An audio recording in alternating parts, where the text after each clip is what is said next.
Today I'm going to talk about utility. Now, what is utility? Utility.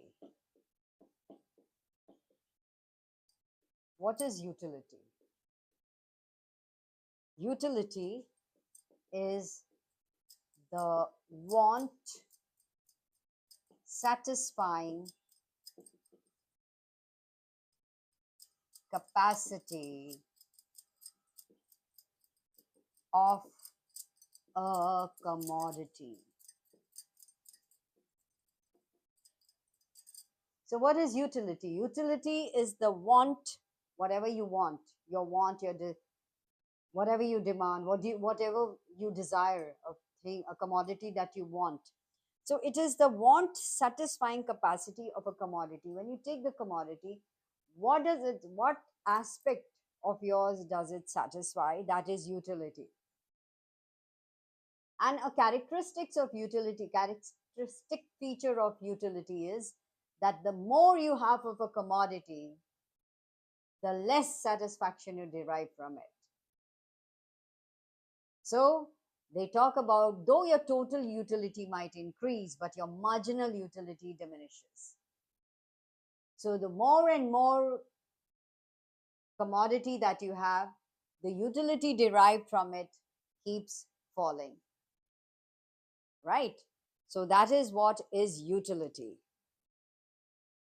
And utility is an abstract concept. It is subjective. You might derive more utility from a commodity, which I might not. So it depends from person to person. But the basic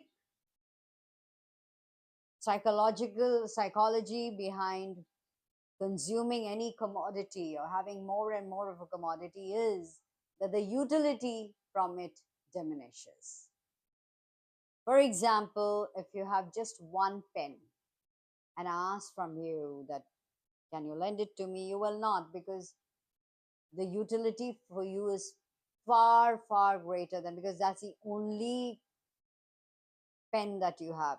But if you have two, still you might say I need one for writing the questions and one for writing the answer, a black and a blue pen, or if there are three still. But the more you have, suppose you have 5 pens or 6 pens or 7 pens, then you might just lend it off to somebody because the utility derived from it is now going down. So that is the law of diminishing marginal utility. That is, the more and more you have of a commodity, the utility derived from it keeps falling. Now, I'm going to explain this marginal utility concept with the help of a diagram. Okay. Now, on first of all, what is marginal utility? Marginal utility is addition made to the utility by consuming one more unit of a commodity. So, total utility of the last unit minus total utility of the previous unit. That is how marginal utility is calculated. And we take this, I'm going to explain with the help of a diagram. So let's take these two axes, OX and OY. So the positive quadrant, positive Y and negative Y2. So let's take it that you consume 1 glass of water when you're thirsty. And the utility that you derived is 16. With 2, it goes to 12. See, it's falling now. When you have the third glass of water, you get 8 of marginal utility. 4 is 4 marginal utility.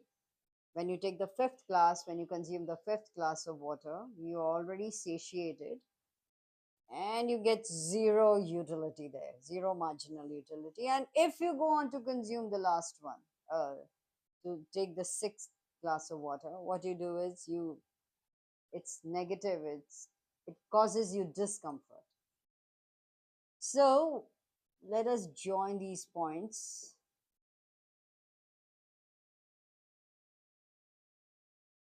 this is how the marginal utility curve looks. Marginal utility of X commodity. So this is what is known as diminishing marginal utility. And marginal utility again can be of three types. Positive, this is positive marginal utility. This is zero marginal utility. That means you're absolutely more than satiated. And this is negative marginal utility. That's it. Simple a concept like this, marginal utility. And of course, you have in economics, we talk about rational consumers. So what do we talk of? We talk of that consumer should be rational, and utility should be it's an abstract concept, but we should be able to measure it by, say, cardinally. You can measure it, and the because you're rational, the marginal utility of money should remain constant. That should not keep changing. That is when you're doing this concept, then you're not thinking of inflation or deflation going around. It is a given that this is the value of money. Okay. So this is what is the marginal utility concept for you. And of course, as I said, utility is subjective. Utility is subjective, it is relative, then everything that goes on when you're talking about an abstract concept, everybody has an opinion on that. But the law with the assumption is very useful, and especially in the theory of demand. The whole thing is constructed about this, that the more you have of a commodity, the less you really, the benefit or satisfaction you get from it.